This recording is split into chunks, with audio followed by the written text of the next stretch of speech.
지금은 아니고 나중에. 창세기 22장 2절. 지금. 하나님의 명령은 지금이지 나중이 아닙니다. 이 부분에서 우리가 가장 많이 논쟁합니다. 우리는 어떤 일을 하는 것이 옳다는 것을 알지만 지금 당장 하지는 않겠다고 말합니다. 아브라함의 위대함은 하나님의 명령을 미루지 않았다는 것입니다. 아브라함은 놀랍게도 단순하게 이 명령에 대해 가족과도 상의하지 않았습니다. 챔버스는 이런 아브라함의 행동을 최고의 등정이라고 말합니다. 하나님께 순종하는데 주변의 것이 방해가 되지 않도록 결정하고 산에 오른 것이 바로 아브라함의 믿음을 보여주는 최고의 등정이라는 것입니다. 우리는 이해가 되지 않는다는 이유로 하나님의 명령을 나중에 따르려는 경향이 있습니다.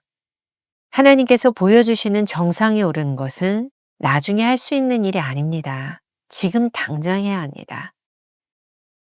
희생은 현실 속에서 드려지기 전에 나의 의지 안에서 먼저 드려져야 합니다. 아브라함은 하나님의 명령을 실천하기 위해 마음속에서 의지적으로 결심했습니다. 그러나 결심하지 못하고 조언을 구하는 사람은 자꾸 지체하게 됩니다. 어쩌면 누군가에게 책임을 미루기 위해 그렇게 행동하는지도 모를 일입니다. 하나님이 함께 하십니다. 챔버스는 하나님을 위해 스스로 선택한 희생제사를 언제나 경계하십시오 라고 말합니다. 스스로 자초하는 희생은 하나님의 뜻을 이루는 것이 아니라 자기 연민을 부르는 하나의 질병이 될 수도 있습니다. 하나님을 위한 희생이라는 명예를 안고 자만심에 빠질 수도 있습니다. 만일 하나님께서 달콤한 잔을 주시면 은혜로 마시고 쓴 잔을 주시면 주님과 함께 마시기 바랍니다. 아브라함이 했던 최고의 등정은 하나님께서 허락하신 시련에 대해 아무런 변명도 하지 않은 것입니다. 그는 하나님이 어떤 분이시고 왜 이런 일을 하시는지 판단하지 않았습니다.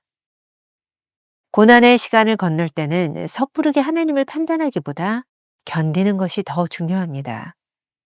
하나님께서 시련의 과정을 명령하셨다면 그 길을 하나님께서 함께 걷고 계십니다. 이 과정을 통해 아브라함은 여호와 이레의 하나님을 고백하게 되었습니다.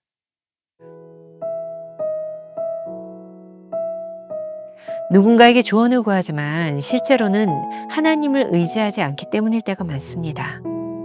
지금 하고 있는 일이 하나님의 목적과 동일하다면 그것이 최고의 등정입니다. 당신은 아브라함처럼 최고의 등정을 할 준비가 되어 있습니까?